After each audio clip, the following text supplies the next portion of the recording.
నా ధైర్యము యేసయ్యా,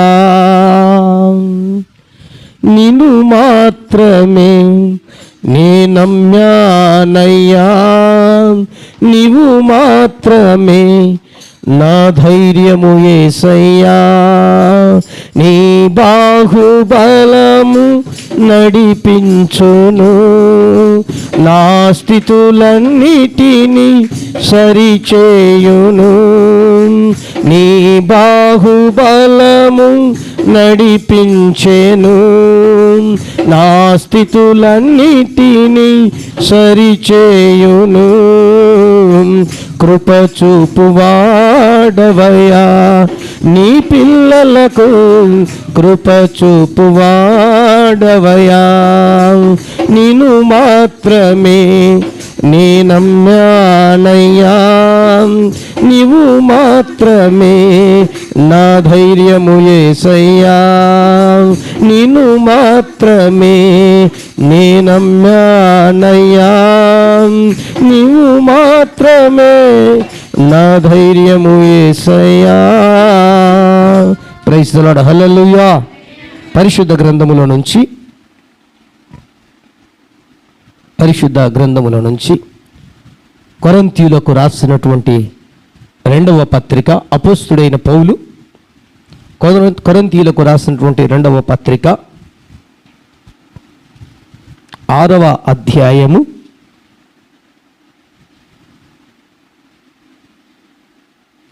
2వ వాక్యము నుంచి చదువుదాం.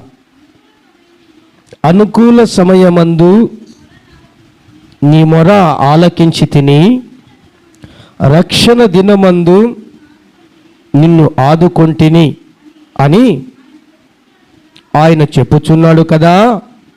ఇదిగో ఇప్పుడే మిక్కిలి అనుకూలమైన సమయము, ఇదిగో నేడే రక్షణ దినం. క్రీస్తునందు ప్రియ దేవుని బిడలారా, ఇప్పుడే మిక్కిలి అనుకూల సమయము, ఇదిగో ఇదే రక్షణ దినము. ఎందుకు ఈ వాక్యమును పరిశుద్ధాత్ముడు ఈ పూట జ్ఞాపకము చేసి, ఈ వాక్యము ద్వారా మనము ప్రభువును ధ్యానించుటకు ఏమై ఉన్నది అన్ని విషయాలను మనం కాస్త జ్ఞాపకం చేసుకుంటే, లేదా ముందున్న వాక్య భాగాన్ని మనం అర్థం చేసుకోగలిగితే చక్కగా మనకు బోధపడుతుందన్న విషయాన్ని నేను తలంచుచున్నాను. ఇప్పుడే అనుకూల సమయం, నేడే రక్షణ దినం అని చెప్పడానికి మెయిన్ కారణం ఏంటంటే, మనిషి యొక్క జీవితం, మనిషి యొక్క ఆయువు, మనిషి యొక్క ప్రాణం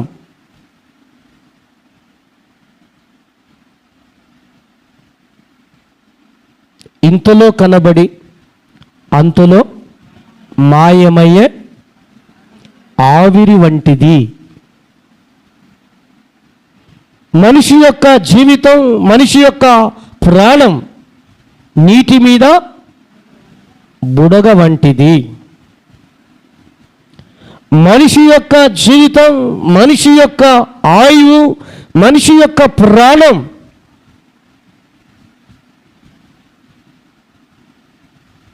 కూలివారు కూలి పనికి వెళ్ళి మరలా తిరిగి వచ్చున్నటువంటిది. మనిషి యొక్క జీవితం, మనిషి యొక్క ప్రాణం పాల మీద పొంగు వంటిది. మనిషి యొక్క జీవితం క్ష క్షణభంగురము వంటిది. బైబిల్ గ్రంథంలో చాలా అద్భుతమైనటువంటి ఉపమానాల రీతిగా ప్రబోధించాడు ప్రభు. గడ్డి పువ్వు వంటిదని, అలానే కనురెప్పపాటున, అలానే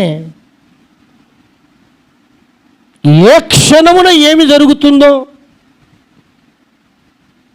తెలియదు మనకు అన్న సంగతిని దేవుడు లేఖనాల ద్వారా చాలా పర్యాయాలు ఆయా సందర్భాలలో భక్తుల చేత మాట్లాడుతూ వచ్చాడు. నేను ఈ మాట ఎందుకు చెప్పవలసి వస్తుందంటే, మన సంఘములో ఉన్నటువంటి మన తోటి విశ్వాసి శ్వేతక్క గారి యొక్క కుమార్తె సరిగ్గా అటువైన వారం కాకుండా ఆదివారం రోజున దేవుని మందిరంలో ఉన్నది. అవునండి. ఏదో జ్వరం అని చెప్పేసి కాస్త చేతికి నీళ్ళు పెట్టుకొని బాటిల్ ఎక్కించుకొని వచ్చింది. అప్పటికైతే బాగానే ఉండే కదండి.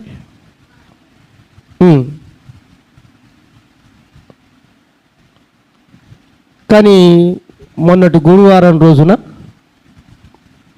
మన మధ్యలో లేదు. దేవుడు తనకిష్టమైనది గనక తీసుకున్నాడు. ఓకే. ఆ గురువారం రోజున తేజస్విని, ఆ మరుసటి రోజున ఎంతమంది ప్రపంచంలో ప్రాణాలు కోల్పోయి ఉంటారో నీకు, నాకు, మనకు. అవునండి. అంటే ప్రతిరోజు చనిపోవు వారు కూడా లక్షల కొలది ఉన్నారు. పుట్టువారు కూడా లక్షల కొలది ఉన్నారు. ఏది ఏమైనా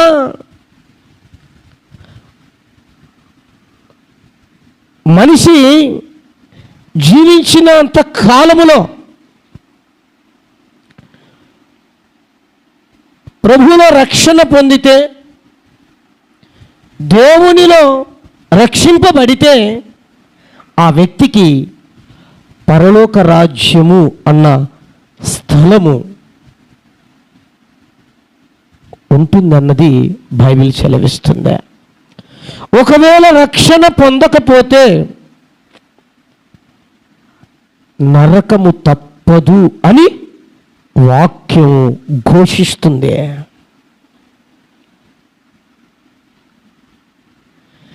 ఎప్పుడు రక్షణ పొందాలి అంటే, ఇప్పుడే అనుకూలమైన సమయం, ఇప్పుడే, నేడే రక్షణ దినం. ఈ మాట లేదా ఈ సువార్త తెలియజేశామనుకోండి, ఏమండి సమయం చాలా ఉంది, ఇంకా నా వయసు అనుభవించేవి, ఇంకా చేయవలసినవి చాలా చాలా ఉన్నాయి, ఏమి అప్పుడే తొందర, ఇంకా కొన్ని నెలలు ఆగుతాను, ఇంకా కొన్ని సంవత్సరాలు ఆగుతాను, ఇంకా కొంతకాలం ఆగుతాను. ఓ ప్రాణం పోయే లోపల, చనిపోయే లోపల రక్షణ పొందుతాను అని వాయిదాలు వేస్తుంటారు, కాలయాపన చేస్తుంటారు, సమయాన్ని వృధా చేస్తుంటారు, సమయాన్ని పోనిస్తూ ఉంటారు. కానీ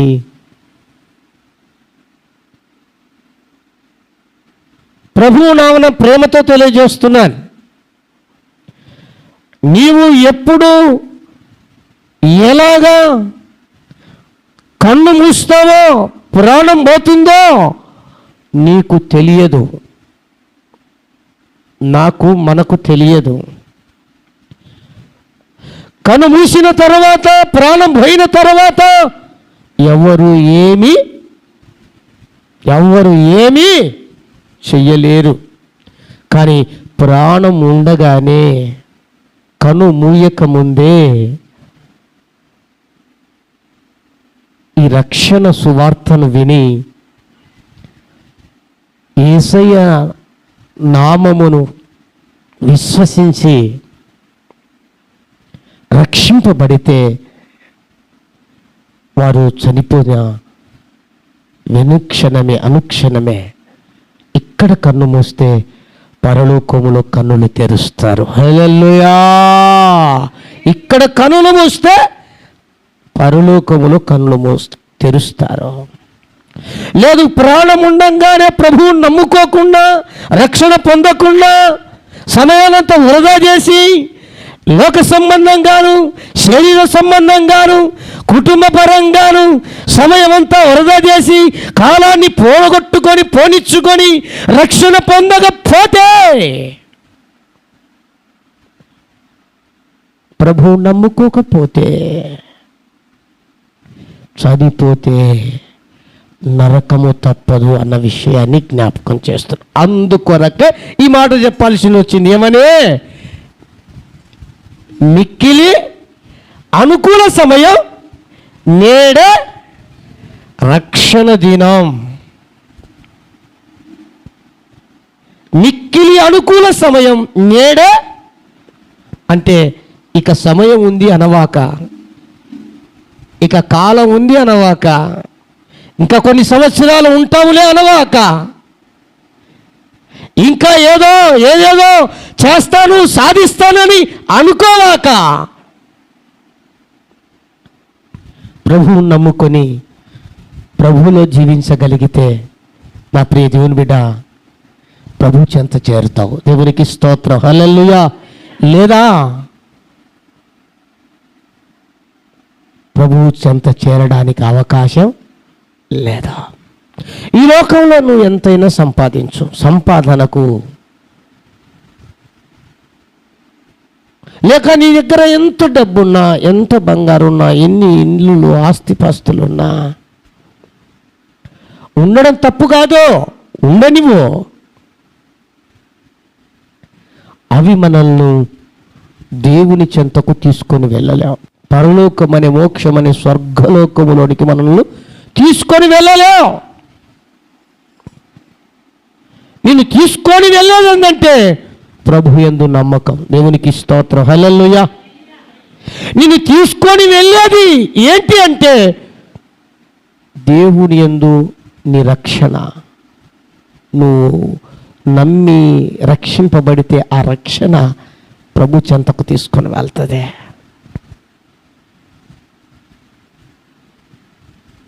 నా ప్రియ దేవుని బిడ్డ జ్ఞాపకం చేసుకుందా. సమయం పోనివాక. ఎందుకంటే ఇది ఇక్కడ వచ్చిన వాళ్ళకనే కాదు, మందిరంలో ఉన్నవారికి కాదు, వెలుపట ఉన్నవారికి, అందరికీ.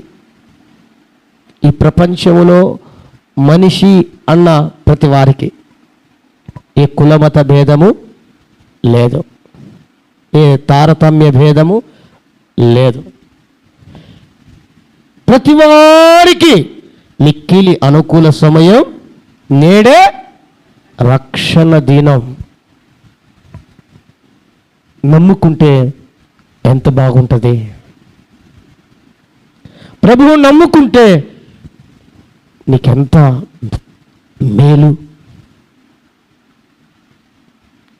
ఒకవేళ నమ్ముకోకపోతే అగ్ని ఆరని పురుగు చావని వేదనకరమైన స్థలములో యుగ యుగాలు కాలి మసై మాడి మలమల వేదన పడాలి. ఆ స్థితి నుండి కాపాడబడాలి అంటే ఇప్పుడే, ఇక్కడ ఉన్నా, వెలుపట ఉన్నా, ఆన్లైన్లో చూస్తున్నా, ఒక్కసారి ఆగి ఆలోచించి ఒక చిన్న తీర్మానం. ఎందుకంటే నీ ప్రాణాత్మ దేహాలను నిన్నంతటిని స్వాధీనములో ఉంచుకున్నటువంటి దేవుడు యేసుక్రీస్తు.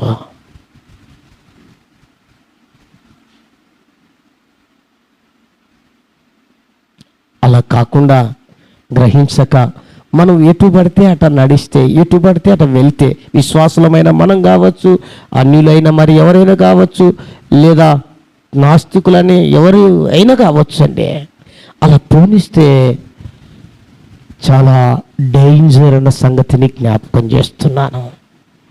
చాలామంది ఏమనుకుంటారంటే, సరే పోనీ అనుకూలమైన సమయం, మిక్కిలి అనుకూలమైన సమయం, నేడే రక్షణ దినం అంటే ఇది అన్యులకు కదా, మనము రక్షింపబడ్డాం కదా, లేదా మనం దేవుళ్ళో ఉన్నాం కదా, మనం దేవునితో తిరుగుతున్నాం కదా, మనం బైబిల్ పట్టుకొని ప్రభువు సన్నిధికి వచ్చాం కదా, మందిరానికి వస్తున్నాం కదా అనుకుంటారు మరికొందరు.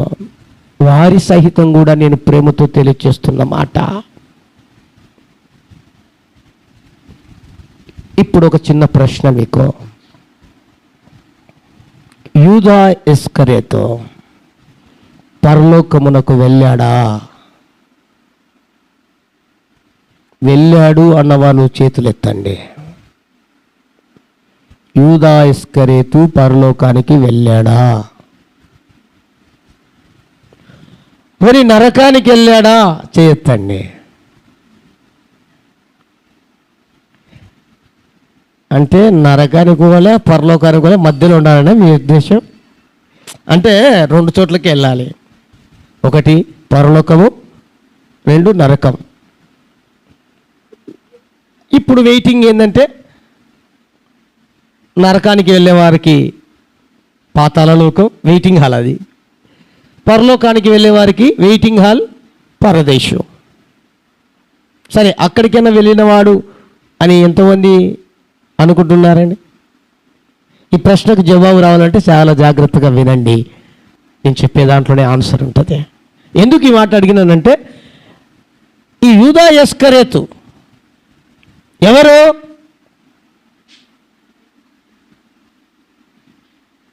యేసుక్రీస్తు వారి శిష్యుడు, అవునా? యేసుక్రీస్తు వారికి ఎంతమంది శిష్యులు? అంతేనా? అంతేనా అండి? సరే, చివరికి మాత్రం 12, కానీ ముందు చాలామంది ఉన్నారండి, చాలామంది ఉన్నారు. కానీ తేలింది చివరికి 12 మంది. ఆ 12 మందిలో యూదా ఇస్కరియోతు ఒకడు.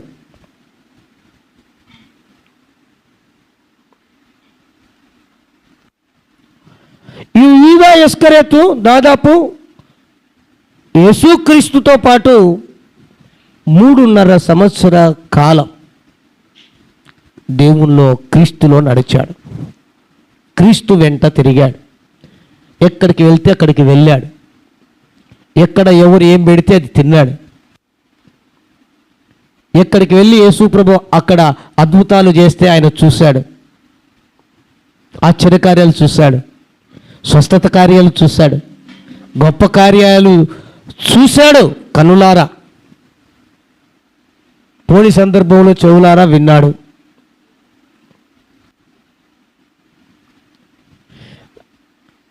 మూడున్నర సంవత్సర కాలం క్రీస్తుతో తిరిగితే ఎన్ని అవకాశాలు ఉండిండవచ్చు,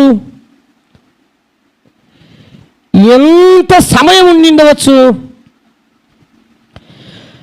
ఎన్నిసార్లు. ఎందుకంటే పోయిన చోటల్లా ఎందరో రక్షణ పొందుతున్నారు యేసు ప్రభు నామమున.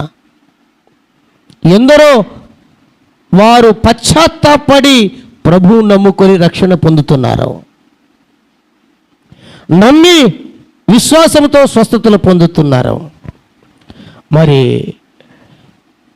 వారికంటే ఇంకా దగ్గరగా ఉన్నవాడు యూదా ఇస్కరియోతు. ఎన్ని అవకాశాలు వచ్చి ఉండొచ్చు చూడండి, ఎంత సమయం 3.5 సంవత్సర కాలం ఉన్నది అంటే ఎన్ని నెలలు, ఎన్ని రోజులు, ఎన్ని గంటలు, ఎన్ని నిమిషాలు, ఎన్ని సెకండ్లు, ఎన్ని గడియలు లెక్క చేయండి.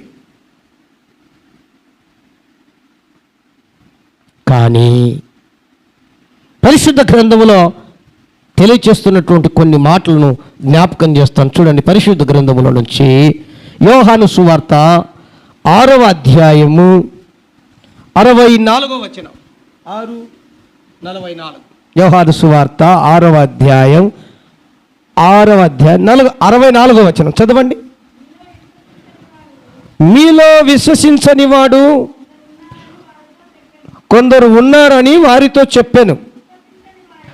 విశ్వసించని వారు ఎవరో, తన్ను అప్పగింపబడువాడు ఎవడో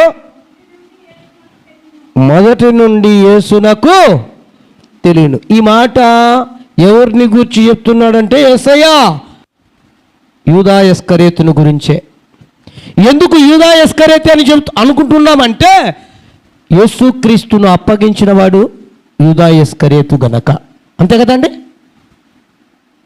యేసుక్రీస్తును ముద్దు పెట్టుకొని అప్పగించిన వాడు సైనికులకు ఎవరంటే యూదా ఇస్కరియోతు గనక. ఆ యూదా ఇస్కరియోతుని గురించే ఇక్కడ మాట్లాడుతున్నాడు.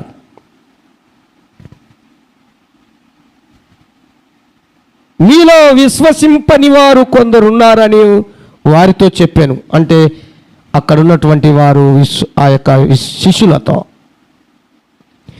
విశ్వసింపని వారు ఎవరో, తన్ను అప్పగింపువాడు ఎవడో మొదటి నుండి యేసుకు తెలియను.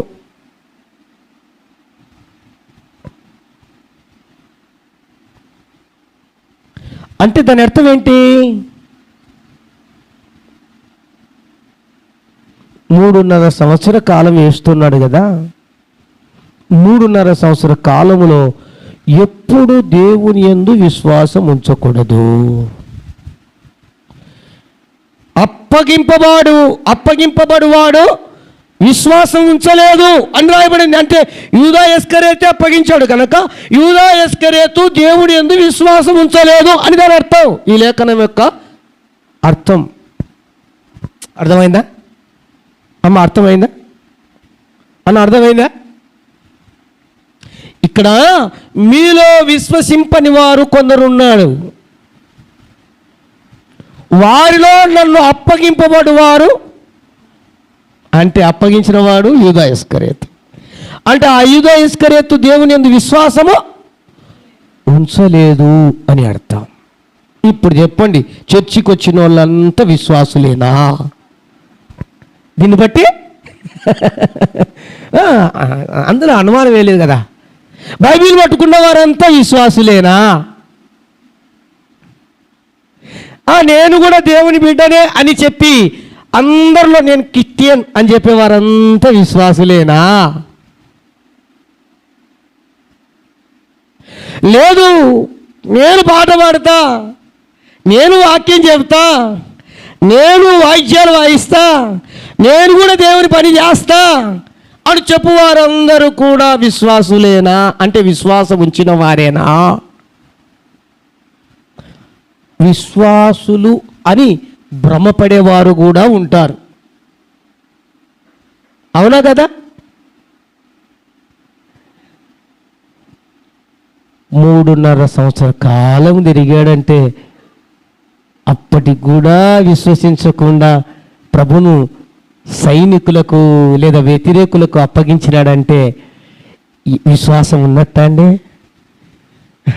ఒకసారి మనం అది ఊహించుకుంటే ఎంత కోపం వస్తుంది చూడండి మనకే ఆయన మీద. యూదా ఇస్కరియోతు ఎంత బుద్ధి లేనివాడు, యేసు ప్రభు వెంట తిరిగి తిని పందిలాగా అనిపించదా మనకు? తిరిగి తిని సిగ్గు లేకుండా కొంచెమన్నా మరలా అప్పగించడానికి బుద్ధి లేదానికి అనిపిస్తుందే మనసులో? ఊహించుకుంటే మీరు ఊహించుకోకపోతే రాదండి కదా. మరి ఎంత కోపం ఉంటుంది చూడండి. నేను అంటాను, నువ్వు ఎంతకాలం నుంచి ప్రభును నమ్మినానని విశ్వసించినానని దేవుని బైబిల్ పట్టుకొని మందిరానికి వచ్చిపోవడం కానీ లేదా దేవుని బిడ్డమని చెప్పుకుంటున్నా కానీ, లేదా ఎంతవరకు ఎన్ని రకాలుగా దేవుడు నీకు అవకాశం ఇచ్చాడో, ఎన్ని తరుణాలు ఇచ్చాడో, ఎంత సమయాన్ని ఇచ్చాడో, ఎన్ని నెలలు పొడిగించాడో, ఎన్ని సంవత్సరాలు ఇచ్చాడో, ఎంతకాలం ఉన్నాడో, ఈ క్షణం వరకు దేవుని యందు విశ్వాసం ఉంచినావా? నీకు నీవు ప్రశ్న వేసుకొని గుండె మీద చేసుకొని ఒక్కసారి నిన్ను నీవు పరీక్షించుకోమని ఇక్కడ ఉన్నా, వెలపట ఉన్నా, ఆన్లైన్లో చూస్తున్నా నేను ప్రేమతో తెలియజేస్తున్నాను. మీకు మీరే, నాకు చెప్పనక్కర్లేదు, మీ పక్కలకు చెప్పనక్కర్లేదు. నీకు నీవే, నేను దేవుని యందు విశ్వాసం ఉంచిన వాడనా లేదా ఇంకా విశ్వాసం ఉంచలేదా? నేను దేవుని యందు విశ్వాసం ఉంచిన దానైనా లేదా ఇంకా విశ్వాసం ఉంచలేదా?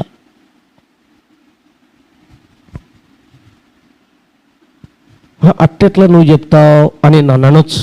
మీరు అనొచ్చు, నీకేం తెలుసు, నువ్వెట్లా చెప్తావు, మేము విశ్వాసం ఉంచండి, నువ్వు నీకేం తెలుసు అంటారేమో. క్రియల వల్ల తెలుస్తుంది కదా, ప్రవర్తన వల్ల తెలుస్తుంది కదా, నువ్వు నడుచుకునే నడవడికను బట్టి తెలుస్తుంది కదా, నువ్వు వెళ్ళే తీరును బట్టి తెలుస్తుంది కదా, నువ్వు మాట్లాడే మాటను బట్టి తెలుస్తుంది కదా. ఇక్కడ అదే కదా తెలిసింది.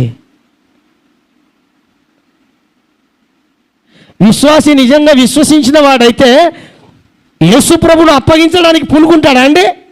ఇంత దుర్మార్గుడు కాకుంటే, విశ్వాసఘాతకుడు కాకుంటే? అవునా కదా? నిజం చెప్పండి.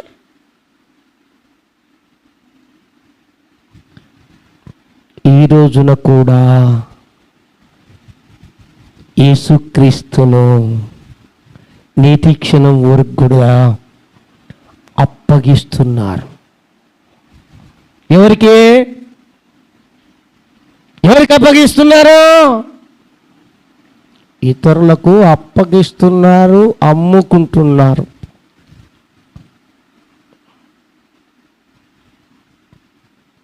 అప్పగించడం అంటే ఏమని అర్థం? అమ్ముకోవడమే, అంతే కదండి. ఎందుకు అప్పగించాడు యూదా ఇస్కరియోతు? డబ్బుల కోసం అమ్ముకున్నాడు. డబ్బులు సంచి ఇచ్చారు ఆయనకు, అందుకు అమ్ముకున్నాడు, అమ్ముకున్నాడు కాబట్టి అప్పగించడానికి తీర్మానం చేశాడు. ఈ రోజున కూడా యేసయ్యను అప్పగిస్తున్నారండి. ఇతరులకు, అన్యులకు, నాస్తికులకు, అపవాదికి అప్పగిస్తున్నారు.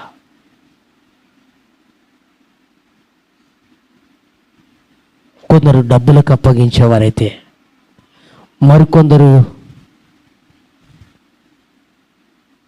వారి స్వార్థం కోసం, స్వలాభం కోసం అప్పగించేవారు. మరికొందరు వారి కంఫర్ట్కు అనగా వారు నెమ్మదిగా ఉండు నిమిత్తమై అప్పగించువారు. మరికొందరు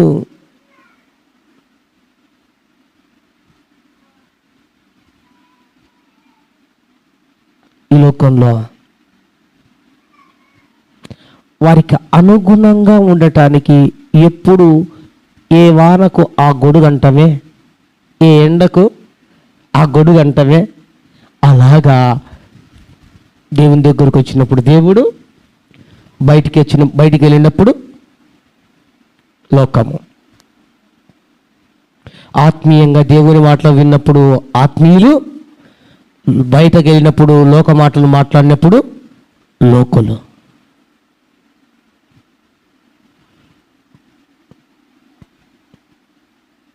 ఇక్కడ ఇలా, అక్కడ అలా. దీన్ని ఏమంటాం కదా? అవునా కదా? చెప్పండి మీరే. యేసు ప్రభు దగ్గరేమో బాగా భక్తిగా ఉన్నాడు. శిష్యుడు అంటే మాట్లాడి, శిష్యుడు అంటే గురువును అనుసరించువాడు కదా. గురువును అనుసరించేవాడు శిష్యుడు. అలాంటి శిష్యుడు అని పేరు పొందినవాడు అమ్ముకోవడానికి ప్రయత్నం చేసినాడు, అమ్ముకున్నాడంటే ఇంకా ఎంత దౌర్భాగ్యమైన పరిస్థితి చూడండి. ఈ రోజున నేను చెప్పకూడదు కానీ చాలా వరకు బయట వారు అంటుంటారు, చాలా వేదన కలుగుతుంది, ఈ బిజినెస్ అండి మీరు చేసేది అంటుంటారు. కొందరు బాధ అనిపిస్తుంది. కానీ కొందరు వాళ్ళు సాదృశ్యంగా చెప్తున్నప్పుడు సిగ్గుపడవలసింది వస్తుంది.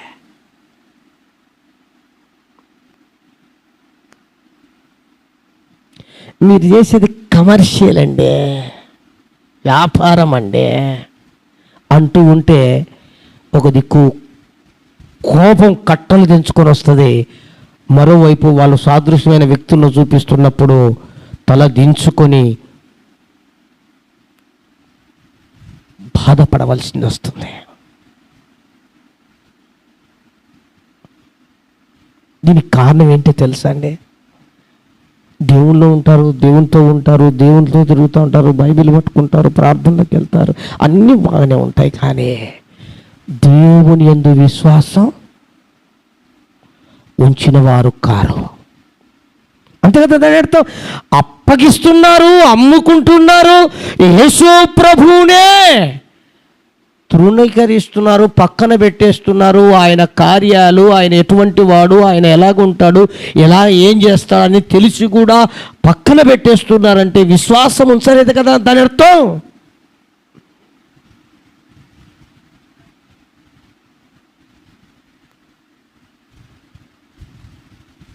నా ప్రీతిని బిడ్డలారా జ్ఞాపకం చేసుకుందా,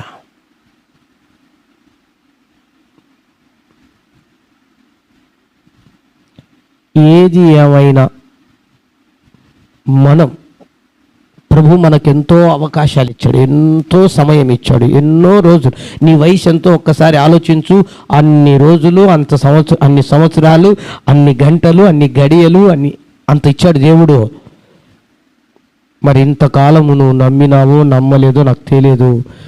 నీకు నీవే, మనకు మనమే ప్రభునందు విశ్వాసం ఉంచున్నట్లుగా మన హృదయాన్ని సిద్ధపరచాలని ప్రేమతో మనవి చేస్తున్నాను. హల్లెలూయా, హల్లెలూయా.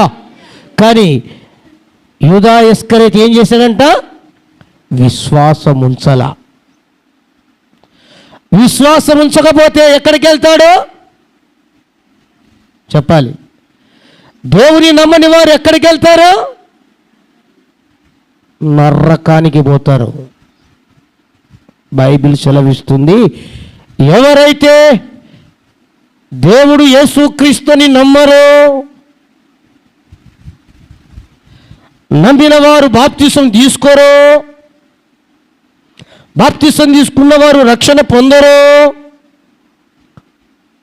వారందరూ కూడా నరకానికి వెళ్ళిపోతారు. ఎవరైతే నమ్ముతారో, నమ్మి బాప్తిసం పొందుతారో వారందరూ రక్షణ పొందుతారు. రక్షణ పొందిన వారు పరలోకమని, మోక్షమని స్వర్గలోకములోనికి ప్రవేశిస్తారు. అనగా యూదా ఇస్కరియోతు పరలోకానికి వెళ్ళాడా అంటే వెళ్ళలేదు అని చెప్పొచ్చు ఈ వాక్యం ద్వారా. మొదటి రుజువు ఇది, అంటే మొదటి కారణం వెళ్ళలేదు. ఎక్కడికి? పరలోకానికి వెళ్ళలేదు. ఎందుకో? దేవుని యందు విశ్వాసం ఉంచాల. అందుకొరకు అప్పగించడానికి పూనుకున్నాడు. డబ్బులు దండుకొని అమ్ముకున్నాడు. ఒక మాటలో చెప్పాలంటే ఈ రోజున కూడా నేను విశ్వాసులనా లేకపోతే సేవకులనా లేకపోతే క్రైస్తవులని నేను చెప్పను, కానీ ఎందరూ ఎన్ని రకాలుగా దేవుని అమ్ముకుంటున్నారో అది మీకు బహుబాటంగా బాగా తెలుసు. జాగ్రత్త పడండి. నీకు నీవు జాగ్రత్త పడు, ఇతరులు చూసి జాగ్రత్త పడు.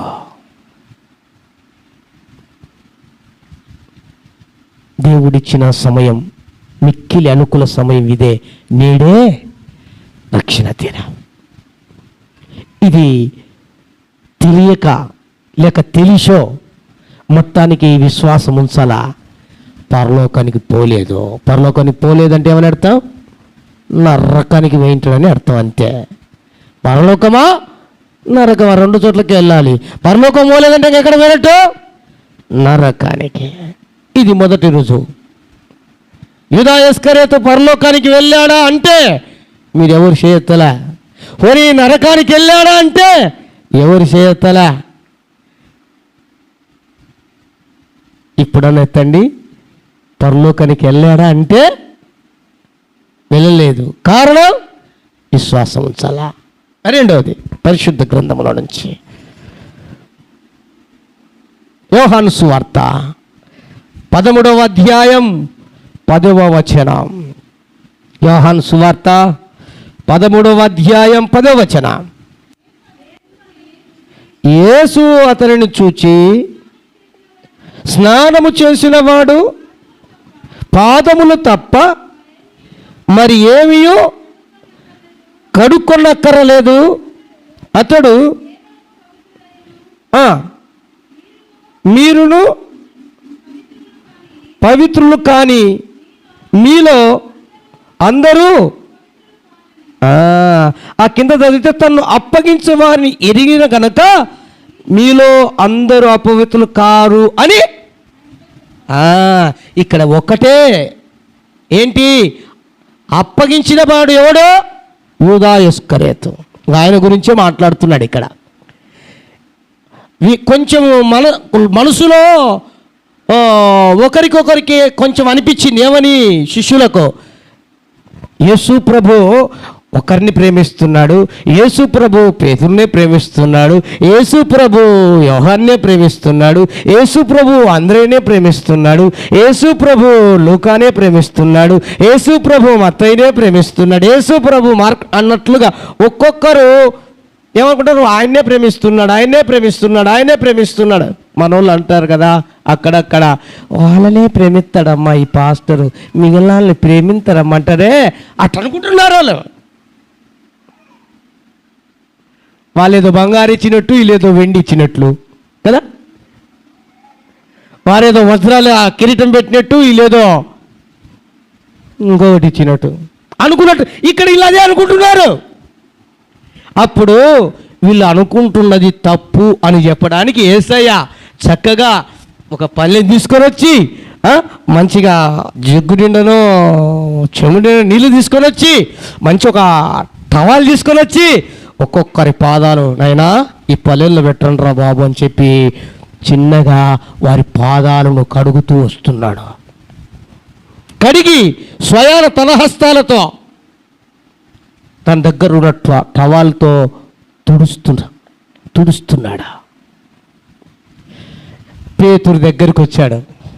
పేతురు దగ్గరికి రాగానే, ఏంటి యేసు ప్రభువా, మనోడు కొంచెం దుడుకు, కొంచెం ముందు ఉంటాడు. ఏంటి యేసు ప్రభువా, నువ్వు నా కాళ్ళు పట్టుకొని కడిగెంతమ్మ, అసలు నాకు నచ్చట్లేదు ప్రభువా, నేను ఎంతటి వాడిని, నువ్వేంటి నేనేంటి, నా కాళ్ళు పట్టుకొని నువ్వు కాళ్ళు కడగడం ఏంది, నువ్వు కాళ్ళు కడిగిన తర్వాత టవాల్ తుడచడం ఏంది, అసలు నేను ఒప్పుకోను ప్రభువా, నాకు నచ్చదు ప్రభువా అన్నాడు. అంటానే యేసు ప్రభు అన్నాడు, పేతురా, ఈ కార్యక్రమంలో లేదా ఈ నేను చేస్తున్న ఈ వీటిలో పాలు పొంపులు నువ్వు పొందకపోతే పరలోకంలో కూడా పాలు పొందులు లేవు నాయనా అన్నాడు. అప్పుడు వెంటనే ఏమన్నాడు తెలుసా? ఇదిగో యేసయ్యా, నా కాళ్ళే కాదు, నా చేతులే కాదు, నా మోకాళ్ళే కాదు, నా తలే కాదు, మొత్తం అరికాళ్ళ వరకు నడినెత్తి వరకు మొత్తం కడిగాయా, మొత్తం కడిగాయా అంటే ఫుల్గా స్నానం చేపించాయా అన్నాడు. మొత్తం స్నానం చేపించాయా అన్నాడు.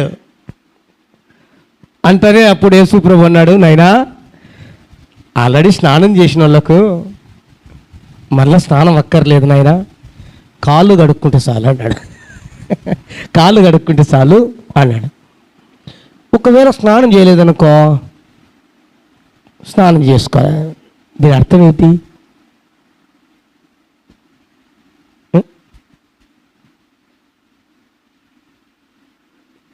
అన్నాడు అక్కడ. మరలా మనకు అర్థమయ్యే రీతిగా ఏమన్నాడు? మీలో కొందరు అపవిత్రులుగా ఉన్నారు కొందరు. కొందరు పవిత్రపరచబడలేదు. అందులో నన్ను అప్పగించేవాడున్నాడు. అంటే దాని అర్థం ఏంటి? 3.5 సంవత్సర కాలమైన పరిశుద్ధపరచబడడానికి ఎన్నో అవకాశాలు దేవుడిచ్చినా పరిశుద్ధపరచబడలా, స్నానం చేయలా, అనగా బాప్తిసం తీసుకోవాలా, అనగా విశ్వాసం ఉంచాలా, అనగా పరిశుద్ధునిగా మార్చబడలేదు. మరి పరిశుద్ధులుగా చేయబడకపోతే పరిశుద్ధమైన పట్టణములో పరలోక రాజ్యములో ఎలాగుంటారు? పరిశుద్ధమైన పట్టణములో ఎవరుంటారండి? పరిశుద్ధులు మాత్రమే ఉంటారు, అపవిత్రులు ఉండరు. అక్కడ పవిత్రులు మాత్రమే ఉంటారు కానీ అపవిత్రులు ఉండరు. ఎందుకు? ఆ పట్టణం పరిశుద్ధమైన పట్టణం, ఆ రాజ్యం పరిశుద్ధమైన రాజ్యం, ఆ దేవుని రాజ్యం పవిత్రమైన రాజ్యం. మరి ఆ పవిత్రమైన పరిశుద్ధమైన పట్టణములో రాజ్యంలో ఉండాలంటే పరిశుద్ధత ఉండాలా వద్దా? ఉండాలి కదా.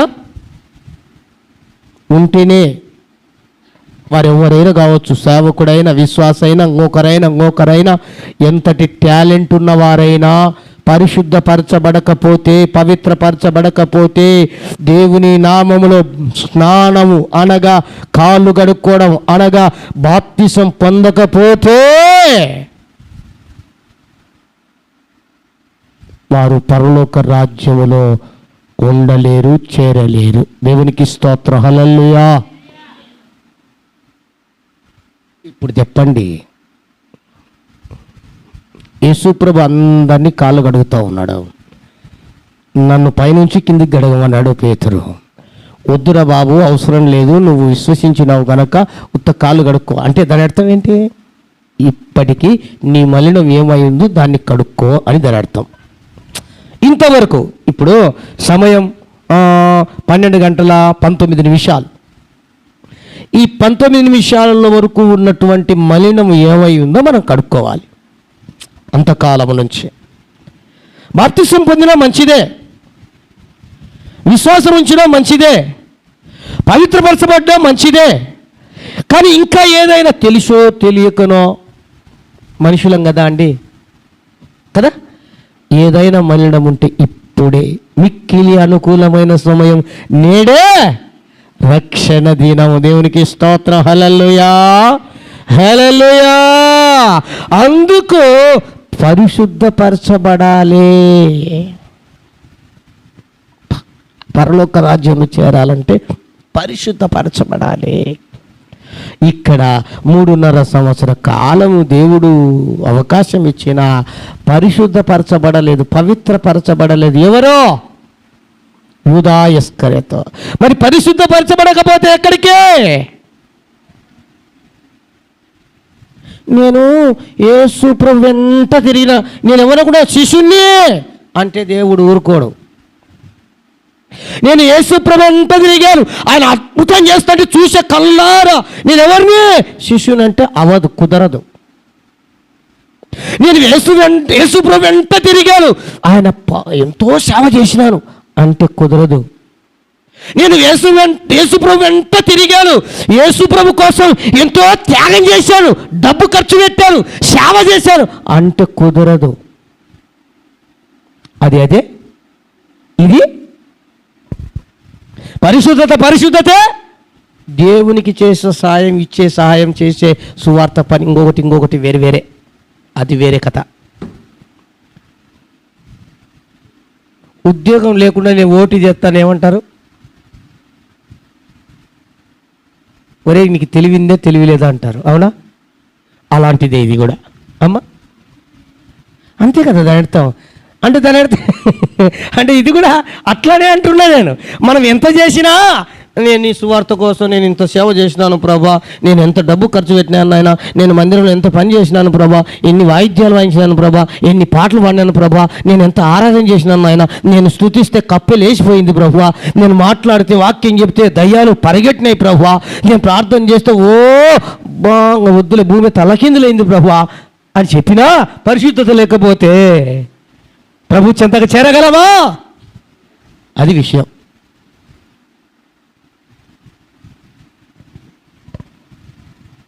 ఎంత ఏం చేసినా ఇంటి దగ్గర వచ్చినట్టే ఉంటుంది అవునా? కాబట్టి అవకాశం ఇచ్చినాడండి. కానీ యూదా ఇస్కరియోతు ఉపయోగించుకోలే.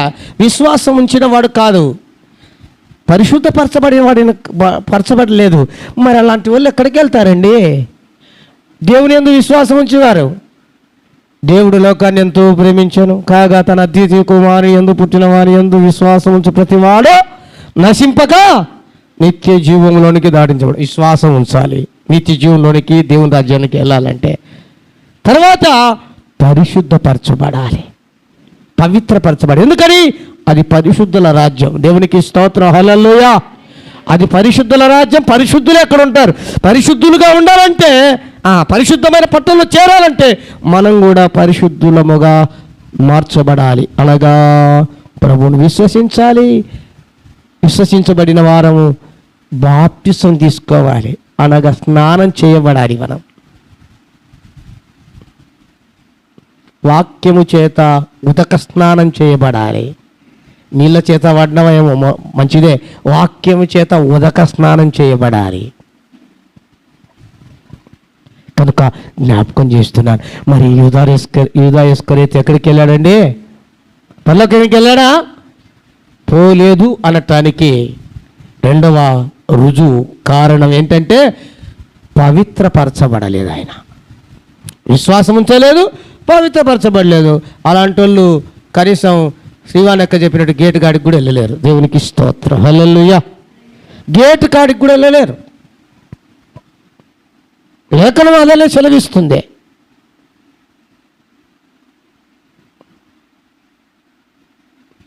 ఈ రోజున నేను ప్రేమతో తెలియచేస్తున్నాను, విశ్వాసం ఉంచినామా పవిత్రంగా జీవించడానికి మన జీవితాన్ని అప్పగించుకోవాలి ప్రభుకు. పరిశుద్ధంగా బ్రతకాలి.